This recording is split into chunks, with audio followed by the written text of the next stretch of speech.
back to the Stories Podcast. This week, we have a special double feature for you. The episode you're listening to now is a story from Greek mythology about the origin of wintertime. If you subscribe to our show, you'll also get a reading of The Night Before Christmas, one of our holiday favorites. To subscribe, just go to storiespodcast.com/subscribe and follow the simple steps. And now, Persephone's Winter. Enjoy! In the land of ancient Greece, the people believed in a mighty pantheon. A pantheon is a group of gods, each with different names and personalities.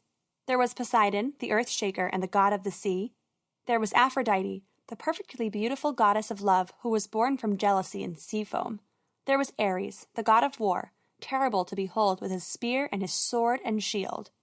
But today's story starts with Demeter, the goddess of the harvest and the bringer of the seasons. Demeter was very entwined with the earth and all the things that grew from the soil. Her breath made the trees grow tall, and her bright, ringing laugh made the flowers bloom in all of their colors. When she was happy, the fruits would grow huge and juicy and delicious, and the vegetables would be crisp and flavorful. The joy of Demeter was the joy of all people, because it meant they would have a bountiful harvest and be well fed all year long. The other gods had to be careful, though, because Demeter's moods worked both ways. When the goddess was sad, the crops would wither and shrink in the fields. When she cried, the grapes would turn up into sour raisins on their vines, and the corn kernels would turn brown and rain down off of their cobs, and the people everywhere would be angry and very, very hungry. So the other gods did everything they could to keep Demeter happy, but they weren't always successful. Their biggest failure came from the unrelenting love of Hades, the god of the underworld. You see, Demeter had a daughter, the little Persephone, and they loved each other with all of their hearts. Every day they would go and walk in the fields, and Persephone made Demeter so happy that all of the flowers they passed would bloom with radiant colors, and all of the crops grew high and heavy and full with the sweetest flavors. Persephone, like all crops and daughters, slowly but surely grew and matured. In what seemed like the blink of an eye, she was no longer a child, but a beautiful young woman. As she grew older, she would still accompany her mother on walks through the fields, but now she was full of questions about the world around them. "Mother," she asked, "what do the plants eat?"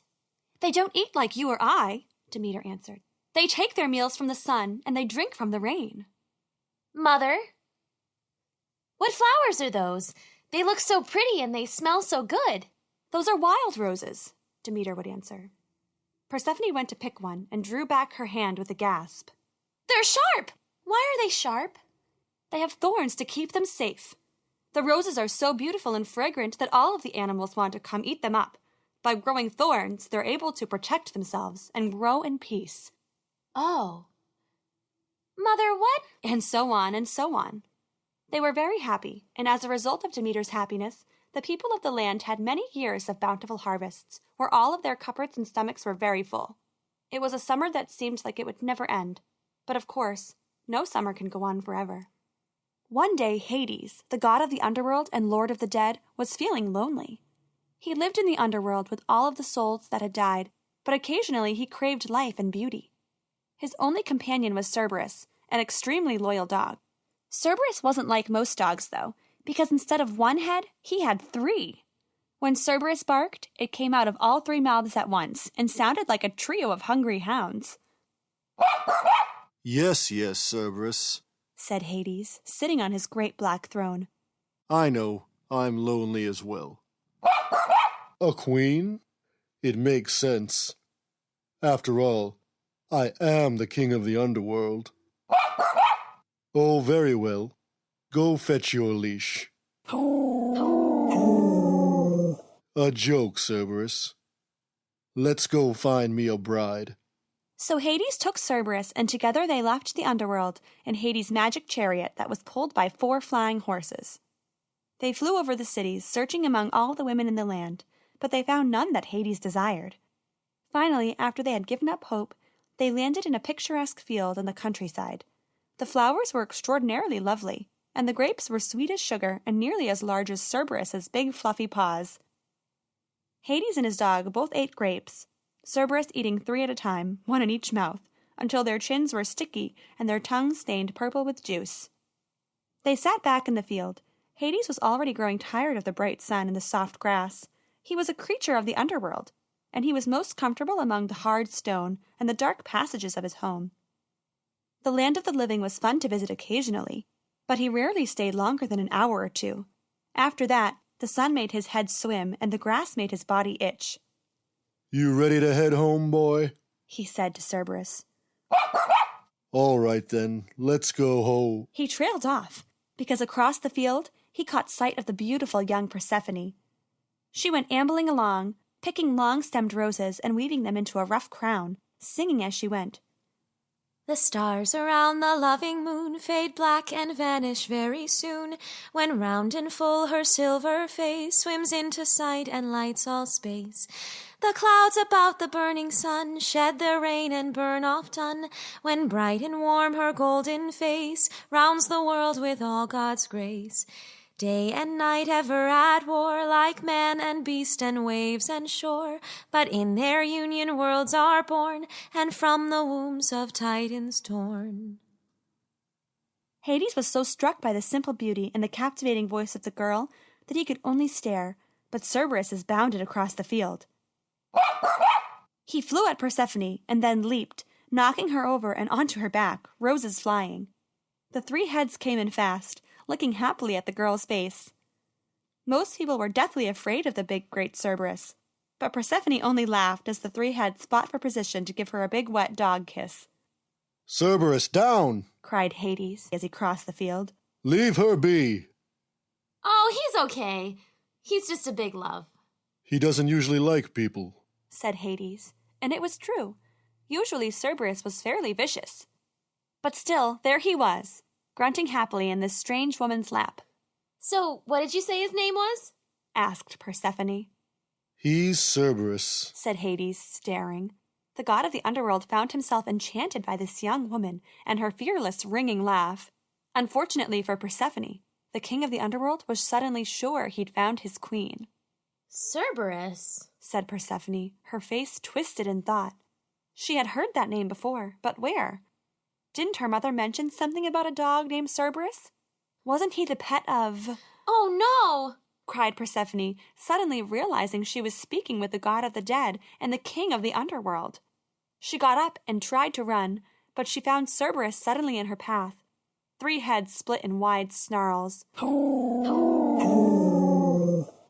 The hound chased her backwards into Hades' arms. The god grabbed her, and she felt herself beginning to faint.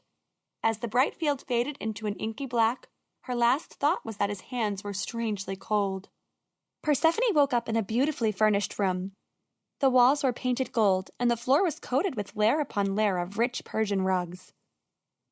There was a plush cushion for lounging, and a wooden table carved in the likeness of the gods covered with bowls of fresh fruit.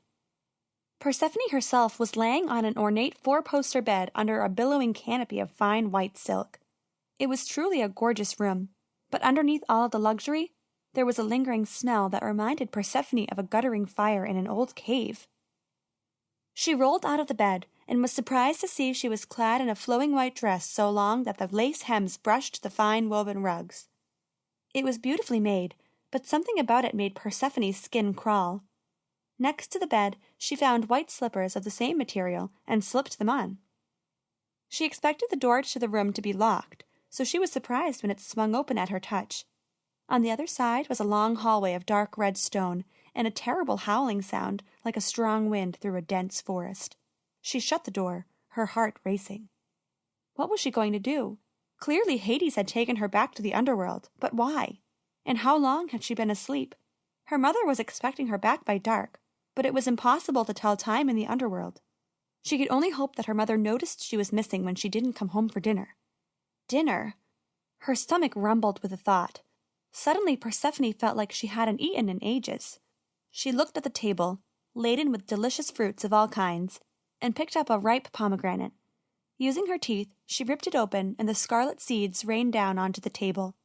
She ate one, and it was the most refreshing thing she had ever tasted. The tangy juice ran down her dry throat and made her want to sing. She ate another, and another. And it wasn't until she had swallowed 6 seeds that she remembered something her mother used to say.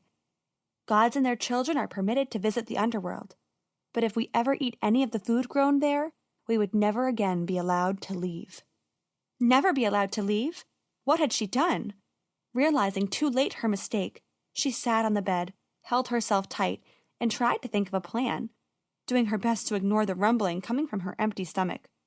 She remembered the rose and the thorns, remembered how the beauty combined with the surprising sharpness, and she vowed to be the same. It worked for a bit, but before long the door swung open. It was Hades, come for his bride. Back home, Demeter had noticed her daughter was missing. She went searching for Persephone in the fields and valleys, and finally came upon the great black crack in the earth where Hades had pulled Persephone into the underworld. All around that evil crack, the goddess saw signs of the great three-headed Cerberus, and after much hunting, she found a few strands of Persephone's long golden hair stuck on a root. She screamed then in fury, because she knew she wasn't able to get to the underworld without the assistance of Zeus, king of the gods, and Zeus was a notoriously fickle leader. She climbed to the heights of Mount Olympus, home of the gods, and told Zeus of her daughter's abduction by Hades. "Unacceptable!" bellowed Zeus, and thunder boomed as he spoke. You see, he was also the god of storms, and when he was angry, he liked to smite his enemies with powerful bolts of lightning.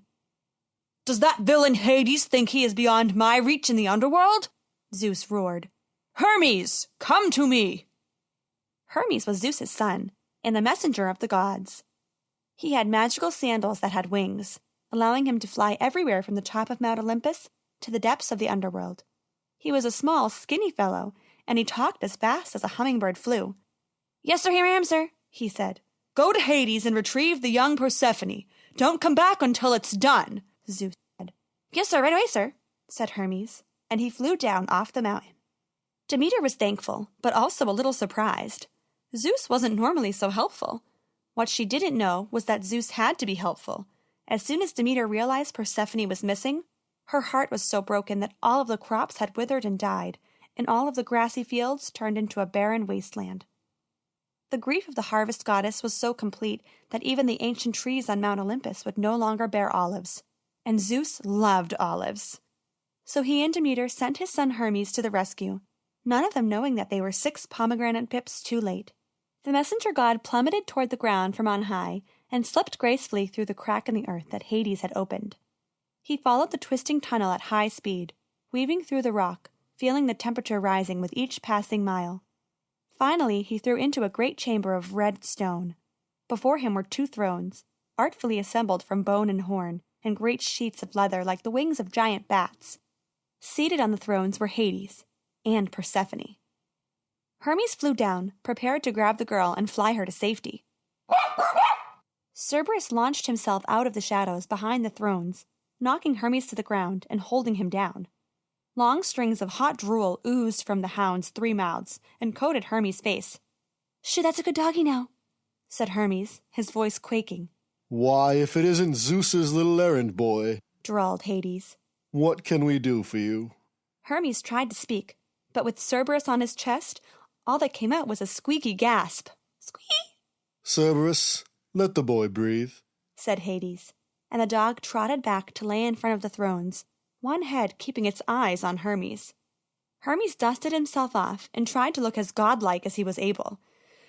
"Zeus commands you to release the girl immediately," he said. "Sorry, Hermes, but I'm fond of this one," said Hades. "She's beautiful and kind, and for some reason, she makes my underworld feel a little more verdant." "That's because she's Demeter's daughter," said Hermes. "What?" said Hades, obviously confused. "Her mother is Demeter, and she's upset nothing's growing because you stole her only daughter," said Hermes. "Demeter's daughter?" bellowed Hades. "Why didn't you tell me?" he said to Persephone. But Persephone wasn't there. She had waited until Hades was distracted by Hermes and whispered, "I am the rose." With that, she slipped off her throne, out of Hades' reach, and darted towards the messenger god. "Cerberus, stop her!" cried Hades. But the 3-headed dog was too slow, though the 3rd head did manage to tear a chunk out of her white dress. She reached the messenger god and jumped onto his back. "Hermes, fly!" "No!" said Hades. But the messenger god was already launching from the ground, his winged sandals beating furiously at the air. Persephone clung to his back, her white wedding dress blowing in the air. Persephone felt the momentary joy of freedom, but it didn't last long. As they approached the crack in the ceiling, Hermes suddenly came to an abrupt halt. Hermes, why are we stopping? I can't go any further, it's not letting me pass. From below, the echoing laughter of Hades. Hermes floated slowly back to the ground, trapped. What have you done? Why can't we leave? Cried Hermes. But Hades only looked at Persephone, who was looking at her feet. It's my fault. I ate 6 pomegranate pips before I remembered that I'd be stuck here. Please tell my mom I'm sorry. But I can't, you can't, Mother will be so upset, nothing will ever grow again. Well, we can't have that. Even though he was the lord of the underworld, he was still a god, and he knew it was important to maintain a balance between the heavens and the earth and the underworld. If Demeter wasn't appeased, it could mean an eternal winter, and the underworld would soon be overflowing with unfortunate souls. I'll tell you what, he said. Since you ate the pips, I'll keep you 10 months of every year, and let your mother have you for 2. That's not fair. I only ate 6. At most it should be 6 months here and 6 with her. Fine, fine. You can go, but in 6 months' time you'll return to me and be my bride. I'll have your oath on it. I swear by all the gods. In 6 months' time and for 6 months a year forever after, I will be your bride. Very well. Fly away then, my pretty little bird. I'll have you back come Pionepsion. Which is what the ancient Greeks called October. So the deal was made. Hermes flew Persephone back home to her mother, Demeter, and she wept with joy to see her daughter alive and well. However, 6 months later, when Persephone returned to Hades, Demeter fell into a dark depression. This is how Greek mythology explains the seasons. The summer is when Demeter and Persephone are together, and their joy makes the world bloom. Fall is when Persephone returns to Hades, and Demeter becomes depressed, causing the trees to lose their leaves and their crops to dry up in the field. When she misses her daughter the most is when we experience winter, and that dark season lasts until mother and daughter are reunited in spring. So that is the tale of Persephone, the young queen of the underworld who spends half her life presiding over the dead from her throne of bones, and the other half spreading life and love with her mother. The end.